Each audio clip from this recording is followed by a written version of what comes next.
Hello అండి. అందరూ ఎలా ఉన్నారు? ఈరోజైతే నాకొక ఆర్డర్ వచ్చింది. మన కస్టమర్ వాళ్ళ బాబు ఫస్ట్ బర్త్‌డే కోసం అని చెప్పి 3 కేజీ ఎగ్‌లెస్ వెనిల్లా కేక్ అయితే ఆర్డర్ ఇచ్చారు. వాళ్ళు ఒక రిఫరెన్స్ పిక్ అయితే పంపించారండి. సో, ఆ పిక్‌లో ఉన్నట్లే రావాలి అని చెప్పారు.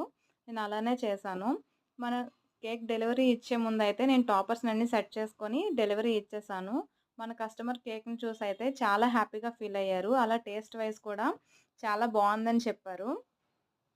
సో, ఇంతవరకు మన ఛానల్‌ని ఎవరైనా సబ్స్క్రైబ్ చేసుకోకపోతే ప్లీజ్ సబ్స్క్రైబ్ చేసుకోండి. అలానే వీడియో నచ్చితే లైక్ చేయండి, షేర్ చేయండి. మీకు ఈ వీడియో ఎలా అనిపించిందో కామెంట్ సెక్షన్‌లో కామెంట్ చేయండి. మన ఛానల్‌లో బేకింగ్ రిలేటెడ్ వీడియోస్ వస్తూ ఉంటాయి. సో, తప్పకుండా చూడండి. ఇలానే ఒక మంచి వీడియోతో మీ ముందుకొచ్చేస్తాను. అంతవరకు బాయ్ బాయ్.